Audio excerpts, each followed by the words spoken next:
Hey guys, welcome back to Tower of Fantasy. So Frigg has just dropped in the update we had. She's not available for summon, but we do get to look at her weapon, her skills, her multipliers, which is a very important one, and we can have a look at some of the buffs and nerfs that she has received. Now, on whether you should pull for her, well, I'll do more of a summary at the end and thoughts on meta and stuff like that, but this is going to be speculation because we don't have her to test. So if you're thinking about summoning her and you're not too sure, I myself will be summoning her when she drops. I know lots of other players and content creators will, and people will do more testing. So if you're not too sure and you want to wait, just wait a couple days after it. People will definitely have content out talking about it. I myself will as well, and you'll get more of a definitive answer. But like I said, I want to look at the changes that she has had, and I look at this as more just ironing out global. I feel like global, they're really trying to like balance it out and spread it out and even things a bit. You know, some multipliers in some characters have been reduced. Some have been increased, like Shiro's multipliers are increased from what the CN version has.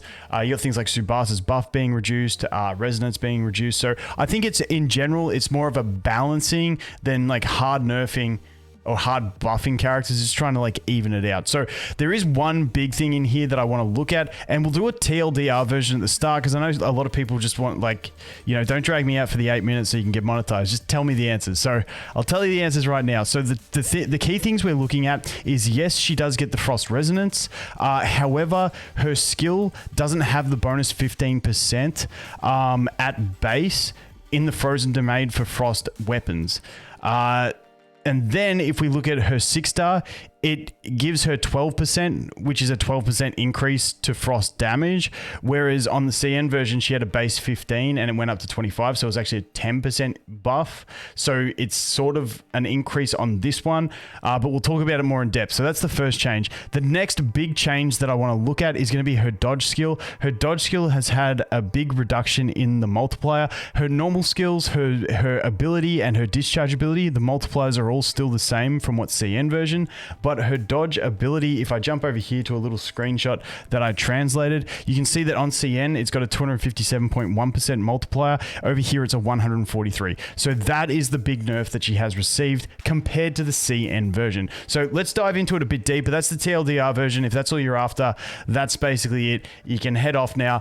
Just tap the like on the way out and we'll be all good. But let's go in depth. There's a couple other things that I do want to look at in here. So obviously, first off, we have the resonance. So, you know, resonance is nerfed from what it was on CN. She did not have the resonance on CN, so she is getting a 15% attack increase for Frost and a 25% resistance increase. Now, the fact that she lost her Frozen Domain 15% at base is, and I can show you a picture of that. I took a screenshot of that as well. So her Frozen Domain up the top here used to increase Ice Elemental Weapons attack by 15%. So that is gone because she's got the Frost Resonance. It would have been completely broken, in my opinion, for her to come with 15% on Frost Resonance and then an additional 15%. So it balances out for the current state of global. However, in the future, if something like Sakifua also has the Elemental Resonance, then it is going to be a long-term nerf for her by 15% because you could get that resonance through Saki in the same team as her, and now she's no longer bringing that additional 15% that she brought from the CN version. So keep in mind, in the short term, it's a break even. In the long term, it's a possibly a nerf because we don't know if Saki will actually have it, whether they change up the resonance and stuff like that. The next thing I want to look at is down here. When we look at the 6-star, like I said, it's plus 12% frost attack. So she does gain a frost attack increase at 6-star when she maxes out the frostiness stacks. When she gains the Frozen Domain 2. Now, on the CN version, it increased her buff from 15% to 25%. This is giving you a straight 12%. So it's kind of, in the current state of the game, a buff by 2% on what the CN version has. The other thing that I wanted to look at right here is going to be this. I still think this is a bad translation on her 1-star. Gain 1 frostiness point every time you receive 550% damage. Now, I did a translation on this one as well. And as you can see, the CN version translates that for every damage caused by oneself. So even though they are changing things from CN, I feel like a fundamental mechanic like this is something they wouldn't change. And if it's receiving 550% frost damage, that is way too niche. So definitely think that is going to be dealing. Hopefully they can clarify that, fix that up if it is a mistake. Just because that's, you know, it completely changes whether that is useful or not.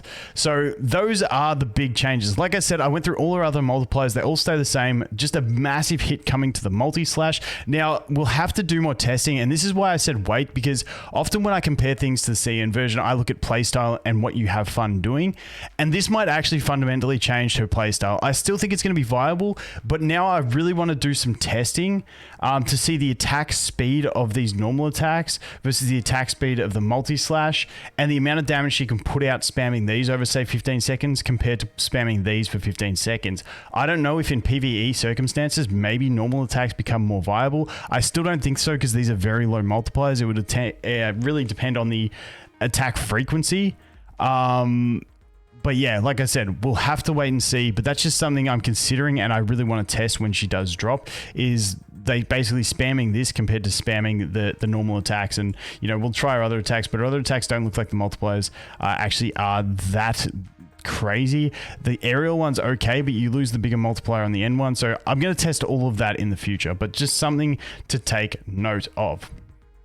Now, past that, everything else pretty much remains the same. So on to whether you should pull for her. Now, like I said at the start, I think you should wait, let us do some testing, get some more definitive answers on her. But in general, if I had to say right now whether I think it's worth pulling, I think she is going to be meta. I don't think there's any way she doesn't become meta in the game, in both PvE and PvP. Now, I think, I don't know whether she'll outshine the Vault meta, but she'll definitely be viable in PvE, and I think she'll probably be part of the top meta in PvP. But, you know, PvP metas change very quickly, and people do different stuff, and then that shifts the whole meta mid-season.